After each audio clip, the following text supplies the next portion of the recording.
என்னோடு கூட திருப்புங்கள் 1 ராஜாக்கள் 18ஆம் அதிகாரம் வசனம் 1 மற்றும் 2.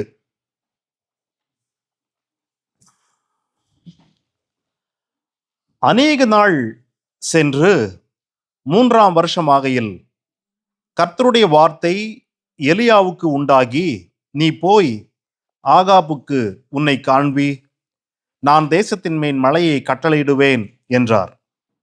அப்பொழுது எலியா ஆகாபுக்கு தன்னை காண்பிக்க போனான். பஞ்சமோ வெனில் சமாரியாவிலே கொடிதாயிருந்தது.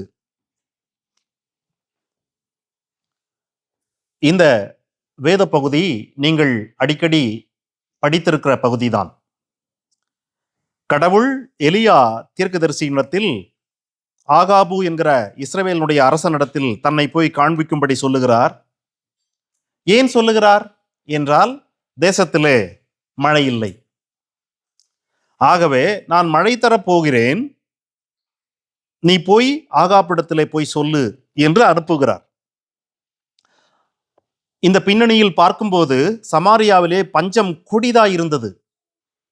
3 வருஷம் மழை இல்லை. மழை மட்டும் இல்லை, பனி கூட இல்லை.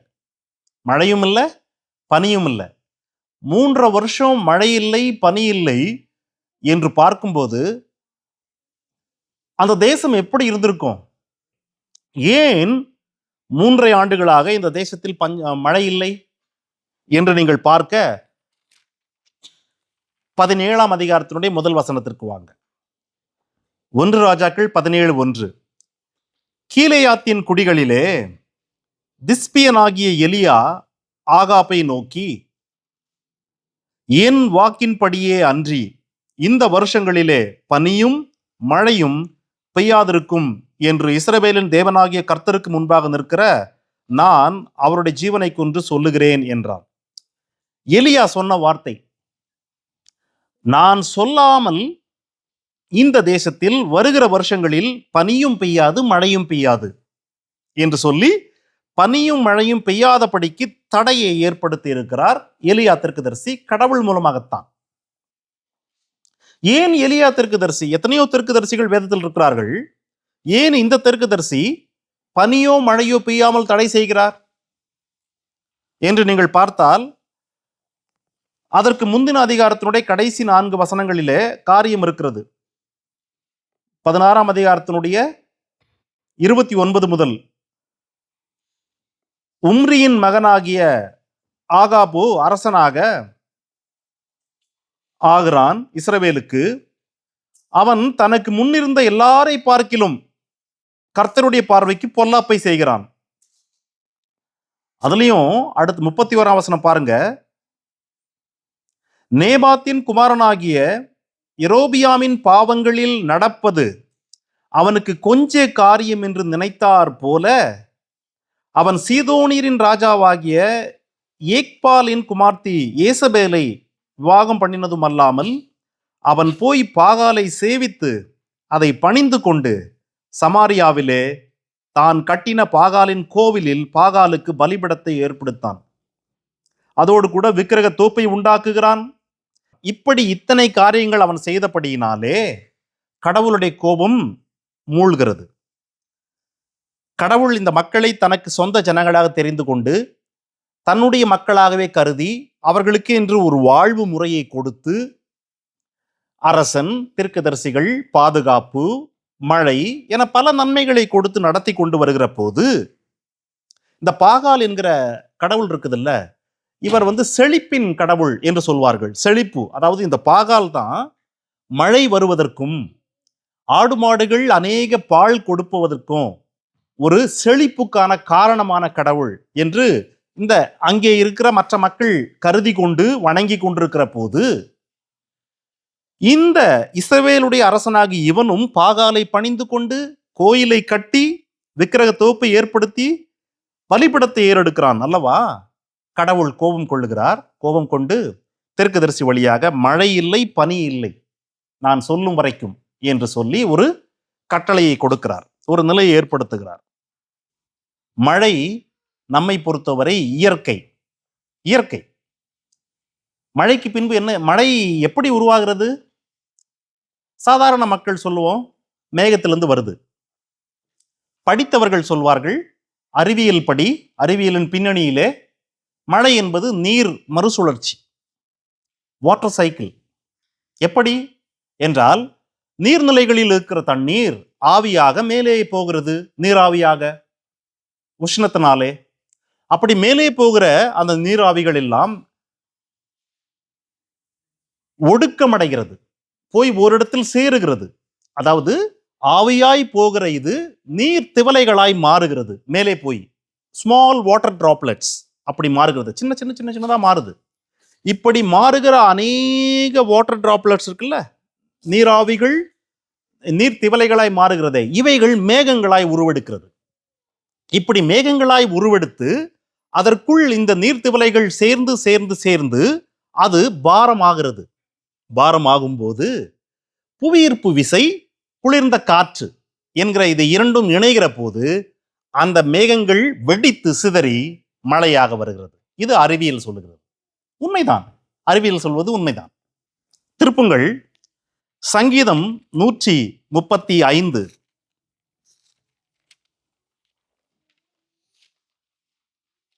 அதனுடைய 6ஆம் வசனம் 7ஆம் வசனம். வானத்திலும் பூமியிலும் சமுத்திரங்களிலும் எல்லா ஆழங்களிலும் கர்த்தர் தமக்கு சித்தமானதை எல்லாம் செய்கிறார். அவர் பூமியின் கடையாந்தரங்களிலிருந்து மேகங்களை எழும்ப பண்ணி மழையுடன் மின்னலையும் உண்டாக்கி காற்றை தமது பண்டக சாலையிலிருந்து புறப்பட பண்ணுகிறார். கடவுள்தான் மேகங்களை உருவாக்குகிறார், மேகங்களை உருவாக்குகிறார், மழையை மின்னலோடு உண்டாக்குகிறார், காற்றை அனுப்புகிறார் என்று சொல்லி சங்கீதக்காரன் எழுதியிருக்கிறார். மேகத்தை உருவாக்குவது, மழையை உருவாக்குவது, மின்னலை உருவாக்குவது, காற்றை அனுப்புவது ஆகிய இத்தனை வேலையும் கடவுள்தான் செய்கிறார். இவைகளை God stored in his storehouse, கடவுள் வைத்திருக்கிறார் என்று சங்கீதக்காரன் எழுதுகிறார். இந்த சங்கீதக்காரன் இதை எழுதுவதற்கு நீண்ட நெடிய ஆண்டுகளுக்கு முன்பே, யோபு புத்தகத்துக்கு திருப்புங்கள்.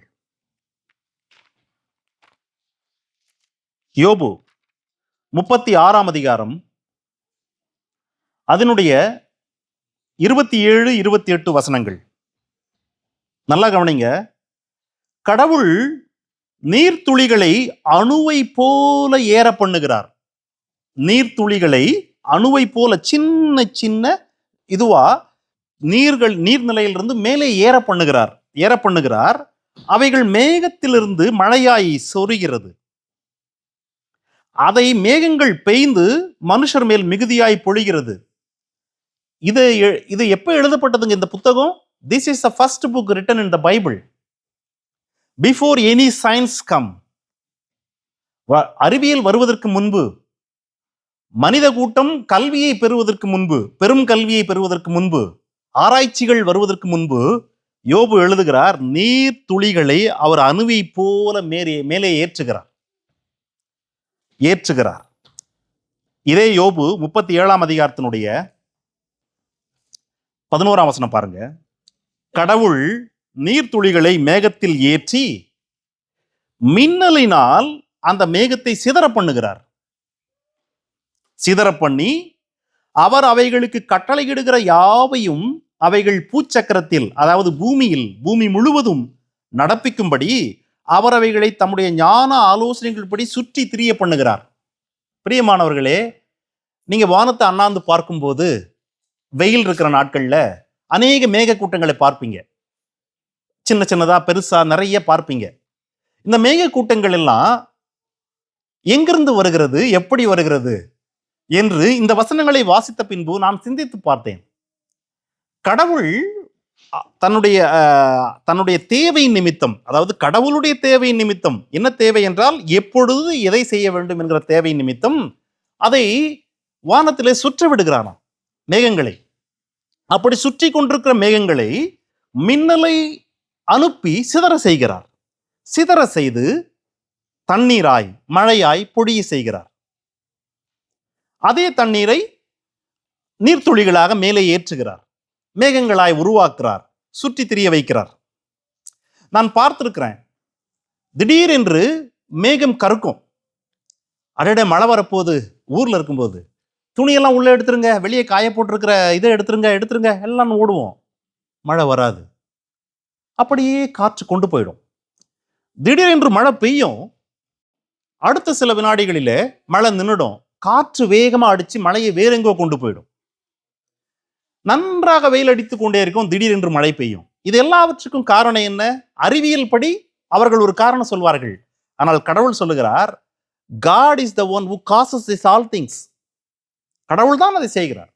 அந்த மேக கூட்டங்களை சுற்றி வர செய்கிறார். எங்கு பெய்ய வேண்டும், எப்பொழுது பெய்ய வேண்டும், எவ்வளவு பெய்ய வேண்டும் என்பதை அவர் தீர்மானிக்கிறார். யோபு 37:6, அவர் உறைந்த மழையையும் கல்மழையையும் தம்முடைய வல்லமையின் பெருமழையையும் பார்த்து பூமியின் மேல் பெய்யுங்கள் என்று கட்டளையிடுகிறார். உறைந்த மழை என்பது ஸ்னோ. ஆனா இந்த உறைந்த மழையாகிய அந்த ஸ்னோவும் கல்மழையும் அல்லது பெருமழையும் பூமியின் மீது பெய்யுங்கள் என்று கடவுள் கட்டளையிடுகிறார். எந்தெந்த தேசத்தின் மீது எப்பொழுது எவ்வளவு பெய்ய வேண்டும் என்று அவர் தீர்மானிக்கிறார். ஒரு சின்ன தேசம் முழுக்க முழுக்க விவசாயத்தை மட்டுமே சார்ந்திருக்கிறார்கள். விவசாயம் இல்லாமல் வாழ்க்கையே இல்லை. தேசத்தில் இருக்கிற எல்லா குடிகளும் விவசாய குடிகள் மட்டும்தான் என்கிற நிலை இருக்கிற ஒரு தேசமா இருக்கும் பட்சத்தில், அந்த தேசத்தில் நீர்நிலைகள் குறைவாய் இருக்கும் பட்சத்தில், அவர்கள் வருடம் முழுவதும் விவசாயம் செய்ய வேண்டும் என்றால் அவர்கள் எங்கே பார்ப்பார்கள்? வானத்தை பார்ப்பார்கள். அவர்களுக்கு மழை பெய்ய வேண்டும். மழை பெய்தால் மட்டுமே அவர்கள் விதைக்கிற விதை விதைக்க முடியும். முதலாவது விதைக்கிற விதை முளைக்கும், முளைக்கிறது காய்க்கும், தென் அறுவடை செய்ய முடியும். இது எல்லாவற்றுக்கும் ஒவ்வொரு நிலைகளிலும் அவர்களுக்கு மழை வேண்டும், இல்லையா? கடவுள் ஒரு கூட்ட மக்களை தெரிந்து கொண்டு அவர்களுக்கு ஒரு வாழ்வு முறையை கொடுத்து விட்டு, அந்த மக்களை கொண்டு ஒரு பெரிய ஒரு படிப்பினையை இனி வரப்போகிற எல்லா ஜெனரேஷனுக்கும், எல்லா ஜாதி மக்களுக்கும், எல்லா தேச மக்களுக்கும் கடவுள் கொடுத்தார். அப்படி கொடுத்த பகுதிகள் தான் வேதத்தில் இருக்கிற 4 பகுதியான பகுதி. இந்த 3 பகுதிகளாகிய இந்த பகுதி இருக்குல்ல, பழைய ஏற்பாடு, இவைகளை நீங்கள் தெள்ள தெளிவாய் படித்தால், அவைகளிலே கடவுள் இடைப்படுகிற விதத்தை கூர்ந்து கவனித்தால் நாம் அநேக காரியங்களை கற்றுக்கொள்வோம். உபாகமம் 11:14, நீ உன் தானியத்தையும் உன் திராட்சரசத்தையும் உன் எண்ணெயையும் சேர்க்கும்படியாக நான் ஏற்ற காலத்தில் உங்கள் தேசத்தில் முன் மாரியையும் பின் மாரியையும் பெய்ய பண்ணி, மிருக ஜீவன்களுக்கு உன் வெளிகளிலே புல் முளைக்கும்படி செய்வேன், நீ சாப்பிட்டு திருப்தி அடைவாய். இது கடவுள் அவர்களுக்கு கொடுத்த வாக்குத்தத்தம். அந்த முன்மாரி பெய்தவுடன் ஏர் ஓட்டி விதை விதைப்பார்கள். என்றால் இந்த முன்மாரி பெய்தவுடனே மண் சாஃப்டன் ஆகும்.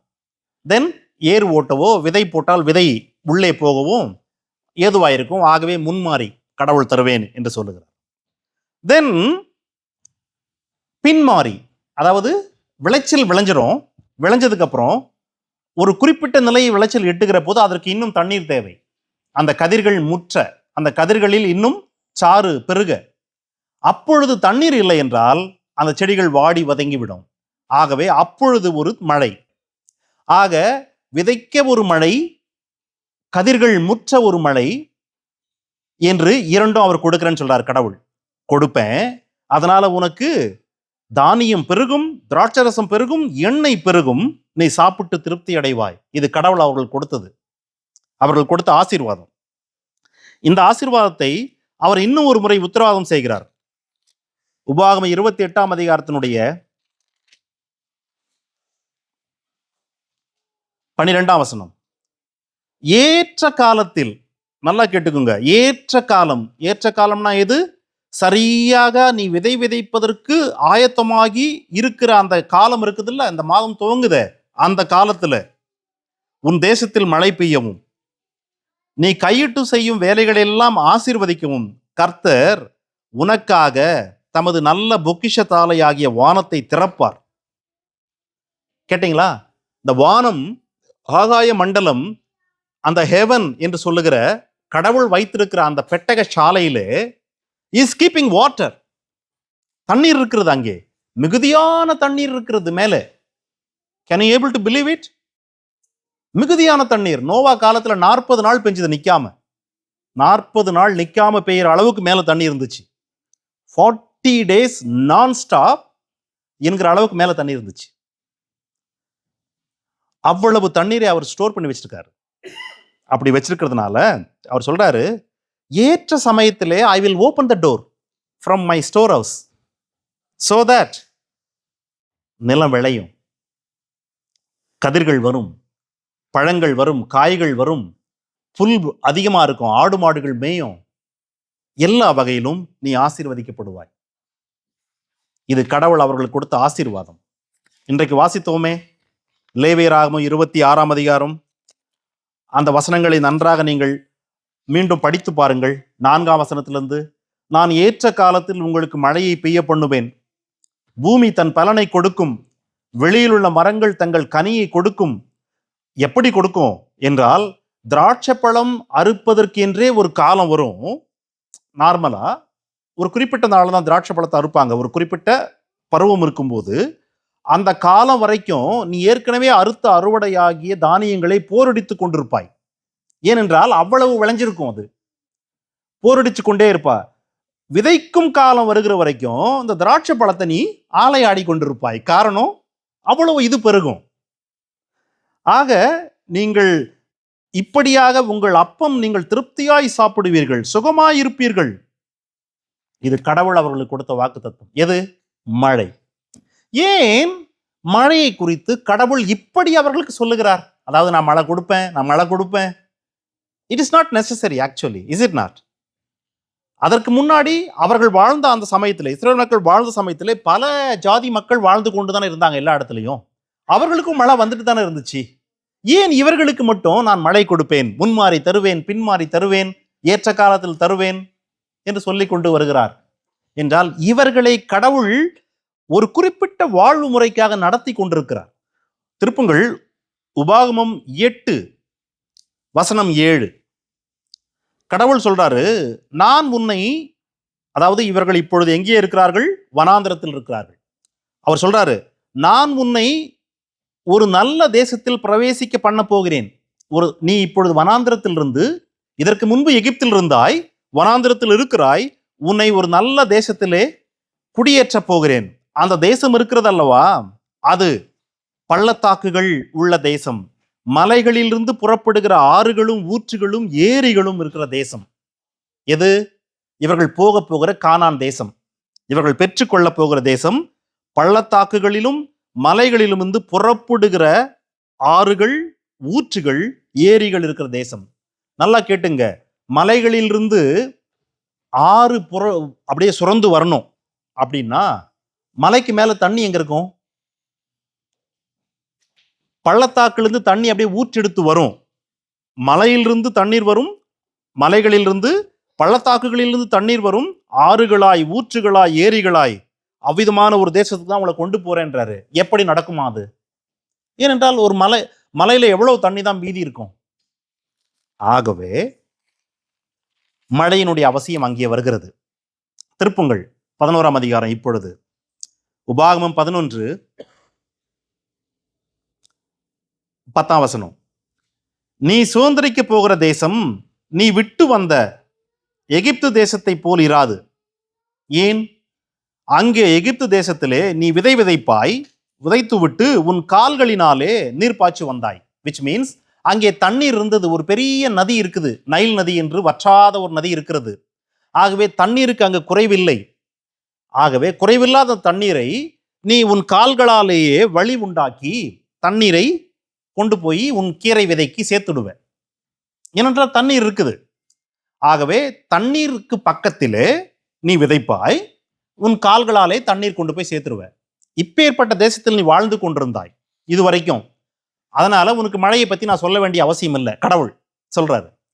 ஆனால் 11ஆம் வசனம், நீங்கள் இப்பொழுது போகிற தேசமோ மலைகள், பள்ளத்தாக்குகள் உள்ள தேசம். மலையும் பள்ளத்தாக்கும் இருக்குது. ஏற்கனவே பார்த்தோம், மலையிலிருந்தும் பள்ளத்தாக்கிலிருந்தும் ஆறுகள், ஊற்றுகள் வருகிற தேசம். இந்த மலையும் பள்ளத்தாக்கும் உள்ள தேசம் இருக்குல்ல, இது வானத்தின் மழை தண்ணீரை குடிக்கும் தேசம். அதுக்கு தண்ணி எப்படி வருமா? மலைக்கும் பள்ளத்தாக்குக்கும் வானத்திலிருந்து மட்டும்தான் வரும். வானத்திலிருந்து மழை வந்தால் மட்டும்தான் தண்ணீர் கிடைக்கும் என்கிற அளவுக்கு இருக்கிற ஒரு தேசம் அது. ஆகவே வானத்திலிருந்து மழை வரவில்லை என்றால் மலைகளிலிருந்து ஊற்று வராது, பள்ளத்தாக்குகளிலிருந்து ஊற்று வராது, இல்லையா? ஆகவே இவர் சொல்றாரு, நான் அந்த தேசத்தை வருஷம் முழுவதும் விசாரிக்கிறேன். எப்படி விசாரிக்கிறேன்? எனக்கு தெரியும் விதைக்கிற காலம் எது, அறுக்கிற காலம் எது. ஆக விதைப்பதற்கு எத்தனை நாளுக்கு முன்பு உனக்கு மழை தேவை, ஏர் ஓட்ட.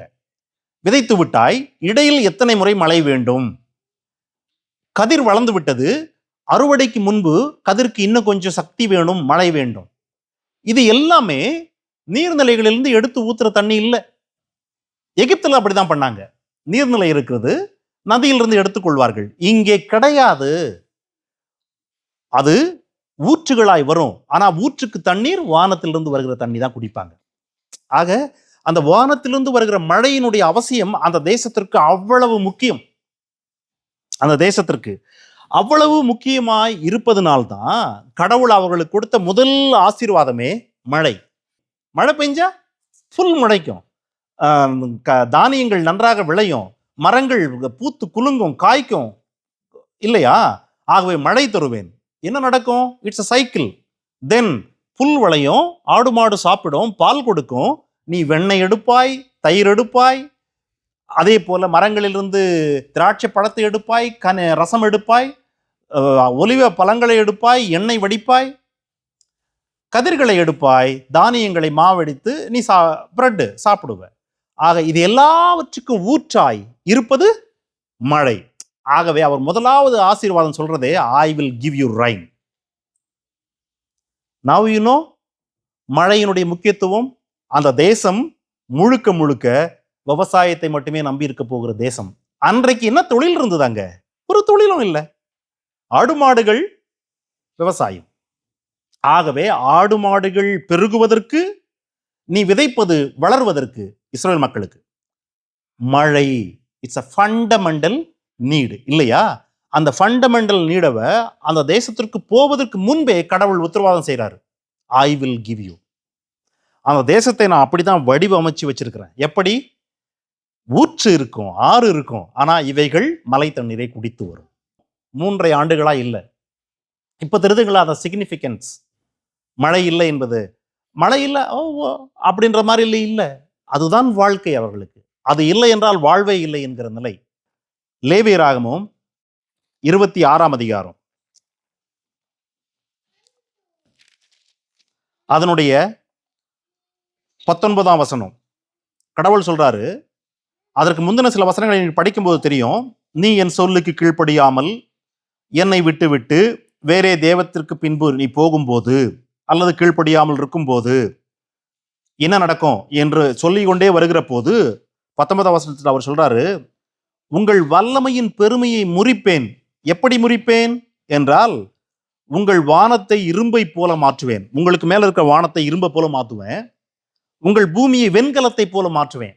வானம் இரும்பாகிவிட்டால் மேகம் இருக்காது. மேகம் இருக்காது. மேகம் இல்லைன்னா மழை வராது. பூமி வெண்கலம் ஆயிட்டா நீ ஏர் விட முடியாது, இல்லையா? கடவுள் என்ன சொல்றாரு? ஸ்ட்ரெயிட்டவே தான் சொல்றாரு, உனக்கு மழை வராது, ஆகவே பூமியிலே விளையாது. எப்போ? நீ எனக்கு கீழ்ப்படியவில்லை என்றால் என்று ஸ்ட்ரெயிட்டவே சொல்லிடுறாருங்க. இதே மறுபடியும் நீங்க உபாகமம் 11ஆம் அதிகாரத்துக்கு வாங்க. அந்த 11ஆம் அதிகாரத்தினுடைய 17ஆம் வசனம், நீ கடவுளுக்கு கீழ்ப்படியாமல் இருக்கும்போது 17ஆம் வசனம், கர்த்தருடைய கோபம் உங்கள் மேல் மூண்டு மழை பெய்யாமல் போகவும் தேசம் தன் பலனை கொடுக்காமல் இருக்கவும் வானத்தை அடைத்து போடுவார். கவனிச்சிங்களா? வானம் இரும்பாயிடும், பூமி வெண்கலம் ஆயிடும். எப்படி நடக்கும்னா, மழை பெய்யாமல் தேசம் பலன் கொடுக்காமல் போயிடும். மழை பெய்யாது, இரும்பாகி விடுகிறது. பலன் கொடுக்காது, வெண்கலமாகி விடுகிறது. நீ போகிற தேசத்தில் நான் மழையால் மட்டுமே அந்த தேசத்தை நடத்தி கொண்டிருக்கிறேன். அந்த தேசம் இயங்குவதே மழையை கொண்டுதான். மழை பெய்யும், நீரூற்றுகள் உருவாகும், ஆறுகள் வரும், ஆகவே விளைச்சல் இருக்கும், நீ வாழ்வாய். மழை பெய்யாது, விளைச்சல் இருக்காது, நீ வாழ மாட்டாய். இந்த இரண்டு தான் அவர்களுக்கு கற்றுக் கொடுக்கிற வாழ்வு முறையே. இரண்டுக்கும் இடையில கீழ்ப்படிதல், கீழ்ப்படியாமை, கடவுளை சார்ந்து கொள்ளுதல், கடவுளை விட்டு விடுதல் என்கிற காரியங்கள் வருகிறது. உபாகமம் 28, 23, 24. உன் தலைக்கு மேல் உள்ள வானம் வெண்கலமும் உன் கீழுள்ள பூமி இரும்புமாய் இருக்கும். உன் தேசத்து மழையை கர்த்தர் புழுதியும் மண்ணுமாக பெய்ய பண்ணுவார். கவனிச்சிங்களா? மழை பெய்யறது போல ஒரு காட்சி தெரியும் அல்லது ஒரு அனுபவம் வரும். ஆனா புழுதியும் மண்ணும் மட்டும்தான் விழுமா மேல இருந்து. மிடில் ஈஸ்ட்ல நிறைய இடத்துல நீங்க அனுபவிச்சிருப்பீங்கன்னு நினைக்கிறேன். காற்று வேகமா அடிக்கும், மழை பெய்வது போல உங்க மேல வந்து மண்ணு தான் வந்து விழும், தூசு தான் வந்து விழும். கடவுள் சொல்றாருங்க, நான் உன் தேசத்தின் மழை அவர் சொல்ற மழைன்னு தான் சொல்றாரு, மழையை புழுதியும் மண்ணுமாக பெய்ய பண்ணுவேன். எப்போ? If you not in walk in my ways. ஆக இப்படியெல்லாம் சொல்லி மழை தருவேன், நீ மழையிலே வாழ்வாய் என்று சொல்லி, மழை தரமாட்டேன், நீ அழிந்து போவாய் என்று சொல்லி நடத்தி கொண்டு வந்த கடவுள் அவர்களை கொண்டு போய் எங்க விடுறாரு? இப்போ தேசத்தில் வைக்கிறார், இஸ்ரவேல் தேசத்தில். அந்த தேசத்திலே அவர்கள் வாழ்ந்து கொண்டிருக்கிறார்கள். அவ்வப்போது அவர்கள் பாவம் செய்கிறார்கள், பாவத்திற்கான தண்டனை அனுபவிக்கிறார்கள். தண்டனை என்று வருகிற போது கடைசியாக கடவுள் கை வைப்பது மழையிலே. ஆசீர்வாதம் என்று வருகிற போது முதல் கொடுப்பது மழையை. கடவுள் அவர்களுக்கு நடத்தினது, when God comes to bless them, the first thing he gave us rain, because it is a starting point. அதுல இருந்து தான் எல்லாமே வருது. When God wanted to punish them, the last thing was stopping the rain. ஆகவே Ahab அரசனாக இருக்கும்போது கடைசியான நிலையில்தான் கடவுள் மழையை நிறுத்துகிறார். 39ஆம் வசனத்துல இந்த சம்பவங்கள்லாம் நடந்து முடிஞ்ச உடனே ஜனங்கள் எல்லோரும் இதை கண்டபோது முகங்குப்புற விழுந்து கர்த்தரே தெய்வம், கர்த்தரே தெய்வம் என்று சொன்னார்கள். கர்த்தரே தெய்வம், கர்த்தரே தெய்வம் என்று சொன்னார்கள். பிரியமானவர்களே, இந்த 3 ஆண்டுகளாக மழை இல்லாமல் இவர்கள் இருந்தாங்கல்ல, அந்த நாட்கள்ல கடவுள் அண்டையில் வரல. அவங்க மக்கள் வந்து, ஆண்டவரே நீர் எங்களுக்கு மோசேயின் வழியாய் சொல்லியிருக்கிறீரே மழை தருவேன் என்று, வானத்தின் மழையை குடிக்கும் தேசம் என்று சொல்லியிருக்கிறீரே என்று வரவே வரல. அவங்க அப்படி வராததுனாலதான் ஆமோஸ் 4ல, இப்பொழுது திருப்புங்கள் ஆமோஸ் 4க்கு. அப்படி அவர்கள் வராததுனால கடவுள் அவர்களை எப்படி டீல் பண்ணாருன்னு பாருங்களேன். அறுப்பு காலம் வர இன்னும் 3 மாதம் இருக்கும் போதே மழையை தடுத்து விட்டேன். 3 மாசம் இருக்குது அறுப்பு வரத்துக்கு. அப்பவே மழை வராம கடவுள் தடுத்துட்டாராம். மழை வரலன்னா என்ன நடக்கும்? அந்த கதிர்கள் மெச்சூரிட்டி ஆகாது, பூரணம் அடையாது, முத்தாது. அப்படி அது முற்றவில்லை என்றால் அதிலே இருந்து எந்த ஒரு பலனும் கிடைக்காது. கடவுள் என்ன சொல்றாருன்னா, 3 மாசத்துக்கு முன்னாடியே மழையை தடுத்துட்டேன். மட்டுமல்ல, ஒரு பட்டணத்தின் மேல் மழை பெய்யவும் இன்னொரு பட்டணத்தின் மேல் மழை பெய்யாமல் இருக்கவும் பண்ணினேன். ஒரு வயலின் மீது மழை பெய்தது, இன்னொரு வயலின் மீது மழை பெய்யவில்லை, அந்த வயல் காய்ந்து போயிற்று. இதெல்லாம் கடவுள் அந்த நாட்களில் செய்கிறாரு. எப்போ?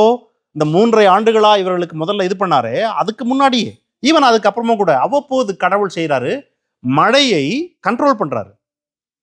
ஒரு ஊர் மேல பெய்யுது, இன்னொரு ஊர் மேல பெய்யல. இந்த ஊர்ல பெஞ்சிச்சு இல்ல, பெய்யாத மக்கள் எல்லாம் போய் அங்க தண்ணி எடுக்க போறாங்களாம். நீங்க படிச்சு பாருங்க, தெரியும். எல்லாம் அங்க தண்ணி குடிக்க போறாங்க, பத்தல. இப்படி கடவுள் அவர்களுக்கு தண்ணீர் கொடுக்காம, மழை தராம கொடுத்து கொண்டே இருக்கிறார். இப்படி கடவுள் செயல்பட்டு கொண்டே இருந்தாலும் கூட இந்த மக்களுக்கு கடவுள் அண்டையில் திரும்ப வேண்டும் என்கிற உணர்வு இல்லை, என்கிற எண்ணம் இல்லை, என்கிற வாஞ்சை இல்லை. வேதம் சொல்லுகிறது, அவர்கள் இருதயத்திலே கடவுளை அவர்கள் கனப்படுத்தவில்லை. அதாவது கடவுள் தான் மழை தருகிறவர் என்று ஒப்புக்கொள்ளவில்லையா. இன்றைக்கு இருக்கிற மனிதர்களைப் போலவே. எரேமியா 5:24, அந்தந்த பருவத்திலே எங்களுக்கு மழையையும் முன்மழையையும் பின்மழையையும் கொடுத்து அறுப்புக்கு என்று நியமித்த அந்த வாரங்களை எங்களுக்கு தற்காக்கிற எங்கள் தேவனாகிய கர்த்தருக்கு நாங்கள் பயந்திருப்போம் என்று அவர்கள் இருதயத்தில் சொல்லவில்லை. யாரு? இஸ்ரவேல் மக்கள். அறுப்பதற்கு அறுவடைக்குன்னு ஒரு ஏறக்குறைய ஒரு 2 மாசம் டைம் இருக்குது, அறுவடை டைம். அந்த அறுவடை டைம்ல மட்டும் மழை வந்துச்சுன்னா அறுத்த தானியங்கள் வீணாய் போயிடும்.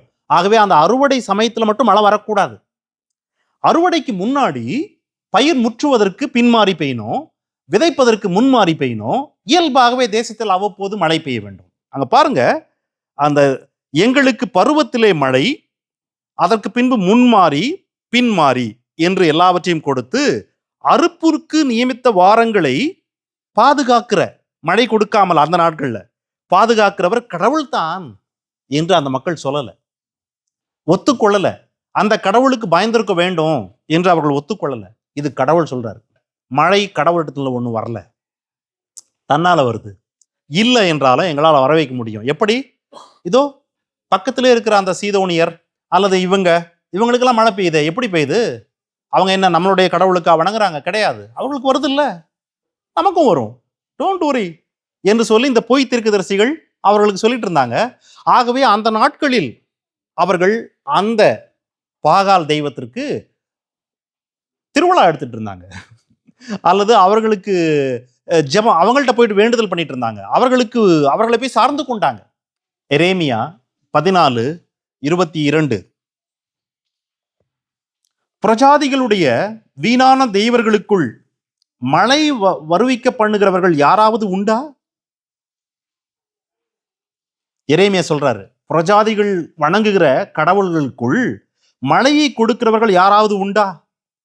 ஒன்று. இரண்டாவது, அல்லது வானங்கள் தானாய் மழையை கொடுத்து விடுமோ? இந்த வசனத்திலிருந்து ஒரு உறுதியான விஷயத்தை புரிஞ்சுக்குங்க. வானங்கள் தானாய் மழையை கொடுப்பது இல்லை, முதல் விஷயம். இரண்டாவது, பிரஜாதிகளுடைய தேவர்களில் ஒருவருக்கும் மழை வருவிக்க பண்ணுகிற சக்தி கிடையாது. ஆக எங்கள் தேவனாகிய கர்த்தர் அல்லவா அதை கொடுக்கிறீர். எஸ், நாம் வேதத்தில் பார்த்தபடி அவர் தண்ணீரை அணுவை போல மேலே ஏற்றுகிறார், மேகங்களில் சேர்த்து வைக்கிறார், மின்னலை அனுப்பி அதை இடிக்கிறார், சிதற பண்ணுகிறார், மழை பெய்கிறது. பெருமழையா கல்மழையா உரைமழையா அவர் தீர்மானிக்கிறார். இப்படி கடவுள் காரியங்களை செய்து கொண்டிருந்த கூட, அதாவது நான் இப்படியெல்லாம் உங்களை நடத்துவேன் என்று சொல்லி வைத்துவிட்டு செய்கிற போது கூட இந்த மக்கள் தங்களை சுற்றி வாழ்ந்த மக்களைப் போலவே அந்த சிலைகளுக்கு போய் விருந்து அல்லது திருவிழா எடுத்துக்கொண்டு மழையை எதிர்பார்த்து கொண்டிருந்தார்கள். கடவுள் அண்டையில் வரல. 3.5 ஆண்டுகள் ஆகுது. 3.5 ஆண்டுகளாக கடவுள் அந்த மக்களை உற்று பார்க்கிறார். ஆங்காங்கே சில மனிதர்களுக்கு உணர்வு வந்துவிட்டது. So God wanted to hint அந்த பஞ்சத்தை முடிக்க வேண்டும், தீர்மானித்து விட்டார். மக்கள் மீது இரக்கமுள்ள கடவுள் அல்லவா? ஆகவே தான் எலியாவை அனுப்புகிறார். போ, மழையை கொடுக்க போகிறேன் என்று சொல்லு. ஆனால் தீமை தரி செய்யாமல் மழை வராது. அங்கே இருக்கிற தீமை சரி செய்யப்படாமல் மழை வராது. ஆகவே தான் எலியா என்ன பண்றாரு? அந்த 850 பேரையும் வரவை என்று கூப்பிடுகிறார். பிரிங் தட் 850 பாகாலுடைய தீர்க்கதரிசிகளை என்று சொல்லி அவர்களை கொண்டு வருகிறார்கள். 19ஆம் வசனத்துல கொண்டு வந்து பலி கொடுக்கிறார்கள். பலி கொடுத்த பின்பு ஜனங்கள் எல்லோரும் கர்த்தர் தான் கடவுள், இதுவரைக்கும் நாங்கள் கடவுள் அண்டையில் திரும்பாமல் இருந்தோம், இப்பொழுது நாங்கள் ஒத்துக்கொள்கிறோம், கடவுள் மட்டுமே தெய்வம், கடவுளே தெய்வம் என்று அறிக்கையிடுகிறார்கள். அறிக்கையிட்டு அந்த 850 மக்களையும் தீர்க்கதரிசிகளையும் வெட்டி போடுகிறார்கள். பாருங்க, வெட்டி போட்டவுடன் தீமை அகற்றப்பட்டது, கீழ்ப்படியாமை மாற்றப்பட்டது, கடவுளுக்கு உரிய கனம் கொடுக்கப்பட்டது, கடவுள்தான் கடவுள் என்று அங்கீகரிக்கப்பட்டது. மழை சத்தம் கேட்கிறது. கேட்பது மட்டுமல்ல, 45ஆம் வசனம், வானம் மேகங்களினாலும் காற்றினாலும் கருத்து பெருமழை உண்டாயிற்று. இந்த 3.5 ஆண்டுகளா மேகமா போயிருந்தா கூட மேகங்கள் இஸ்ரவேல் தேசத்தின் மீது இல்லாதபடிக்கு கடவுள் பார்த்து கொண்டார். அப்படி இருந்தாலும் கூட அந்த மேகங்கள் மின்னல் மூலமாக சிதறாமல் பார்த்து கொண்டார். See that God controls the nature. அப்போ இந்த வசனத்திலிருந்து நாம் எதை கற்றுக்கொள்ளுகிறோம் என்றால், இஸ்ரவேல் மக்கள் வாழ்க்கையிலிருந்து தான் பாடம் நமக்கு. என்ன பாடம்? கடவுள் கொடுக்கிறேன் என்று சொல்லியிருந்தார், கொடுத்தார். நீ செய்யவில்லை என்றால் எடுத்து விடுவேன் என்றார், எடுத்து விட்டார். நிறுத்துவேன் என்றார், நிறுத்திவிட்டார். ஆக எப்பொழுதெல்லாம் கடவுள் நிறுத்துகிறாரோ மழையை, அப்பொழுதெல்லாம் அவர்கள் உணர்வு பெற்று திரும்பி வருகிற போது, மனம் திரும்பி கடவுள் அண்டையில் வருகிற போது உடனடியாக கடவுள் மழையை கொடுக்கிறார். இது அவர்கள் வாழ்க்கையிலே அவர்களுக்கு கொடுத்த படிப்பினை. அந்த படிப்பினின் வழியாக இயேசுவை ஏற்றுக்கொள்ள போகிற எஞ்சி இருக்கிற எல்லா மக்களுக்கும் கொடுக்கிற படிப்பினை. உங்கள் வாழ்க்கையிலே முன்மாறி, அதாவது ஒரு முன்மாறி என்பது மழை. நாம் விவசாயம் செய்யவில்லை, ஆனால் எனக்கும் ஒரு ஆசீர்வாதம் என்கிற மழை தேவைப்படுகிறது, உங்களுக்கும் தேவைப்படுகிறது. ஒரு வேலை வாய்ப்பு, அல்லது ஒரு திருமணம், அல்லது நீங்கள் வீடு வாங்குவதற்கு, அல்லது நீங்கள் பொருள் சேர்ப்பதற்கு, கல்வி, பல்வேறு காரியங்களில் நமக்கு ஒரு ஆசீர்வாதம் தேவைப்படுகிறது. முன்மாறி முதலாவது வருகிற ஒரு ஆசீர்வாதம், பின்மாறி அந்த விளைச்சலை நீங்கள் அறுவடை செய்கிற ஒரு ஆசீர்வாதம், அவ்வப்போது வருகிற மழை என்று மழை என்கிற எல்லா வகையான ஆசீர்வாதங்களும் உங்களுக்கு தேவைதானே, எனக்கு தேவைதானே? கடவுள் சொல்லுகிறார், அவைகள் எல்லாவற்றையும், மழையா இருந்தாலும் நாம் பெற்றுக்கொள்ளுகிற ஆசீர்வாதங்களா இருந்தாலும், God is the one who controls. God is the one who controls. And God is the one who releases one by one, one after one, in His time. ஏசாயா 30:21 முதல், நீங்கள் வலதுபுறமாய் சாயும் போதும் இடதுபுறமாய் சாயும் போதும் வழி இதுவே, இதிலே நடவுங்கள் என்று உங்களுக்கு பின்னாலே சொல்லும் கர்த்தருடைய வார்த்தையை உங்கள் காதுகள் கேட்கும். அப்படி கேட்கும்போது நீ என்ன செய்வாய்? அதுவரைக்கும் விக்கிரகங்களை வணங்கி கொண்டிருந்த நீ உன் சுரூபங்களை மூடிய வெள்ளி தகட்டையும் உன் விக்கிரகங்களின் பொன் ஆடை ஆபரணத்தையும் தீட்டாக எண்ணி அவைகளை தீட்டுப்பட்ட வஸ்திரம் போல எரிந்துவிட்டு சீ போ என்று தள்ளிவிடுவாய். எதை? விக்கிரகங்களை, உன்னுடைய சிலைகளை.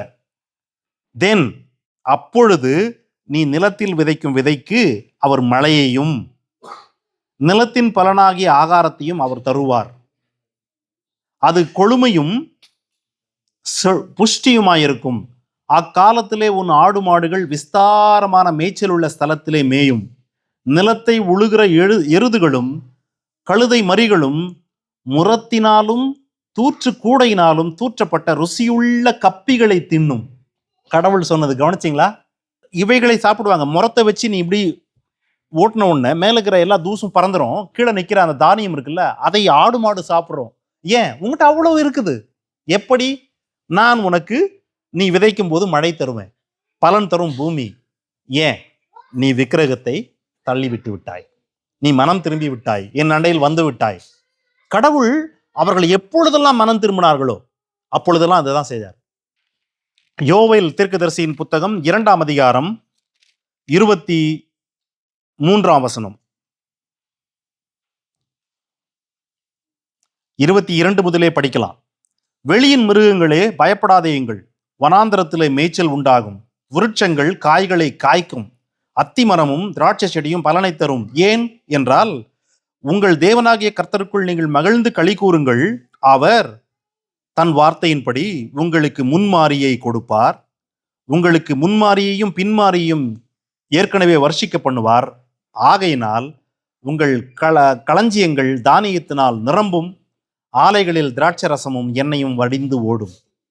கவனிச்சிங்களா? ஏன் இது இங்க கடவுள் கொடுக்குறேன்னு சொல்லியிருக்காரு? இஃப் யூ சி, ஒரு 5-6 வருஷத்துக்கு முன்னாடி போய் பார்த்தீங்களா, அவங்க மனம் திரும்புறாங்க. தே ரிப்பண்ட். ஏசாயாவில் 30ஆம் அதிகாரத்தில் அவர்கள் மனம் திரும்பி சிலைகளை தூக்கி போட்டுடுறாங்க, சீ திரும்போ என்று.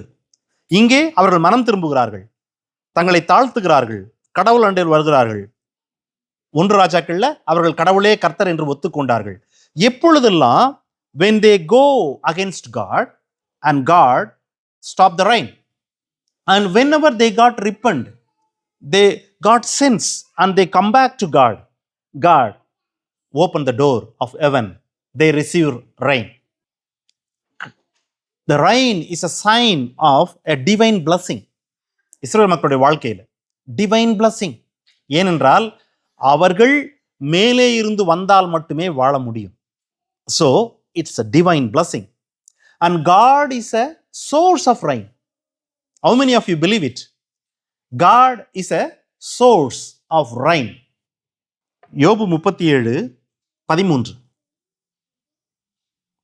நல்ல கவனிங்க. கடவுள்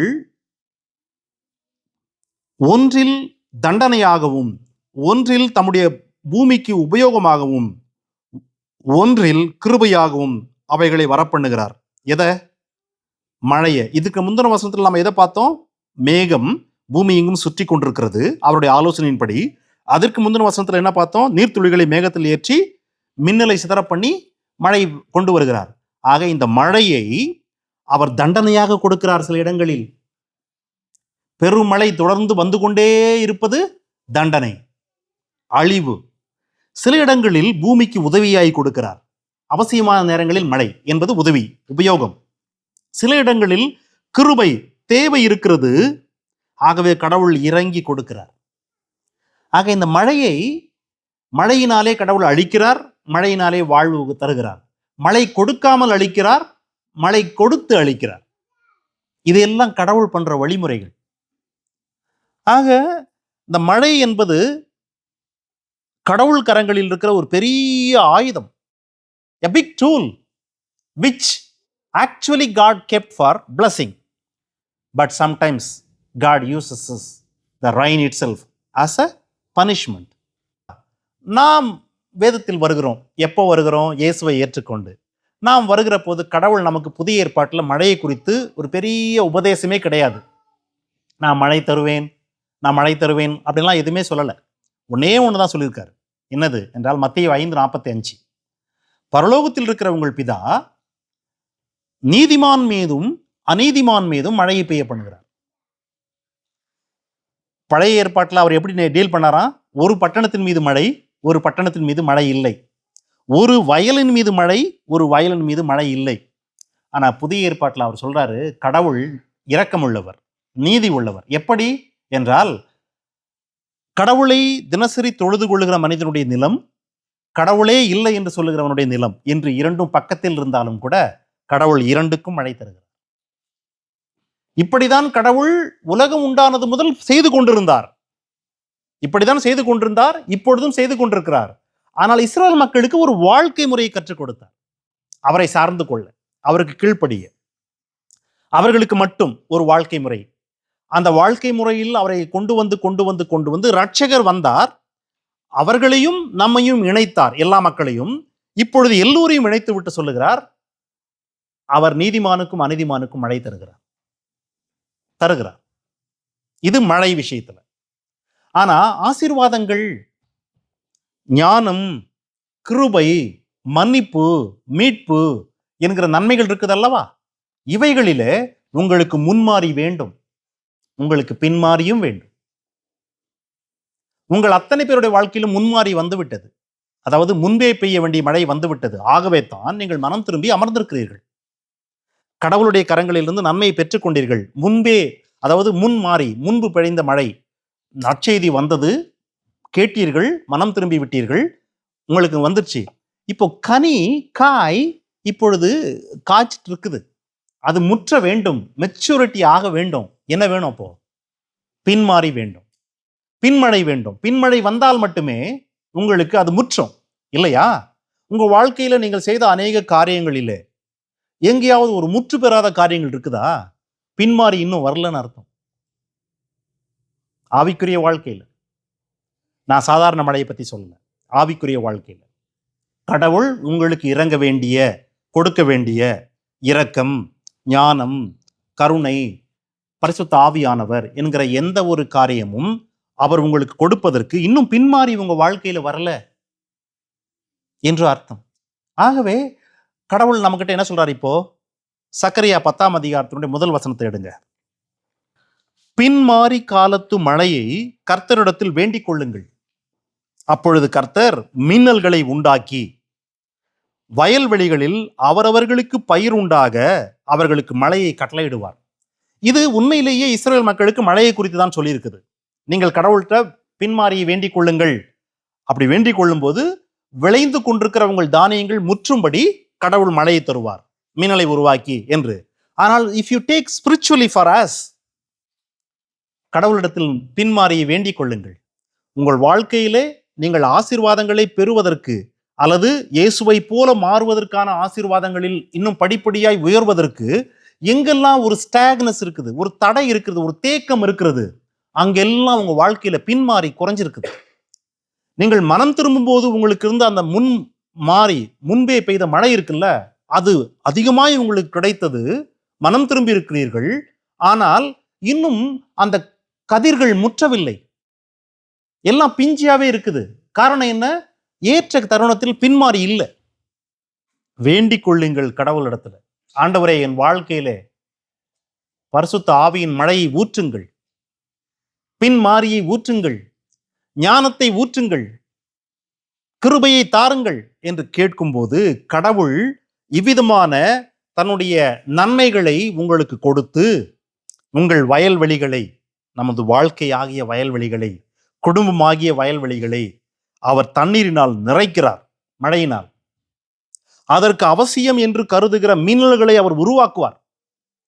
மழையை உருவாக்குவதற்கு மின்னலை அனுப்புகிறார். மேகம் இருந்துட்டே இருக்குது, மழை வராது. அவர் மின்னலை அனுப்பணும்னு அது சிதறி மழை வருது. த சேம் வே உங்கள் வாழ்க்கையில மேகம் இருக்கிறது.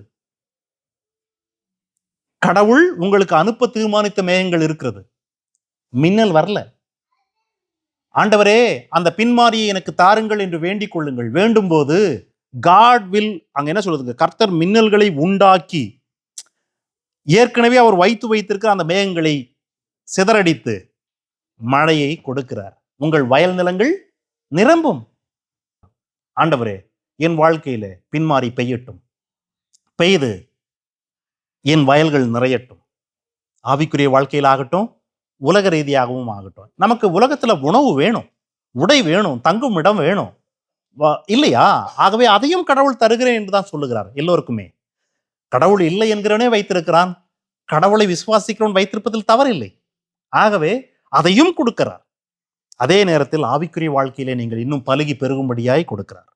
கடவுளிடத்திலே மழையை வேண்டிக் கொள்ளுங்கள். கடவுள் மழையை கண்டிக்கவும் பயன்படுத்துகிறார், தண்டிக்கவும் பயன்படுத்துகிறார், ஆசீர்வதிக்கவும் பயன்படுத்துகிறார், கருணை காட்டவும் பயன்படுத்துகிறார். ஆகவே உங்கள் வாழ்க்கையிலே தடைகள், தேக்கங்கள் எங்காவது இருக்கும் பட்சத்தில் just go and sit alone with God and think about yourself. Is that anywhere any activities mixed like ஆகாப்பு போல, அல்லது இந்த மக்கள் கடவுள்தான் மழையை கொடுத்தார் என்று தங்கள் இருதயத்தில் சொல்லாமல் இருந்தார்களே, அதை போல ஏதாவது இருக்குதா என்று போய் பாருங்கள். அப்படி பார்த்து அதை சீர்தூக்கி பார்த்து மனம் திரும்பி கடவுள் அண்டையில் வருகிற போது he will create the lightning, மின்னலை உருவாக்கி மேகங்களை சிதற பண்ணி மழையை கொட்டுகிறார், பெய்ய பண்ணுகிறார், பூமியை நனைக்கிறார், உங்கள் வாழ்க்கையை நனைக்கிறார் ஆசீர்வாதங்களினால். Take this word. May God bless you. நாம் கண்களை மூடி ஜெபிப்போம்.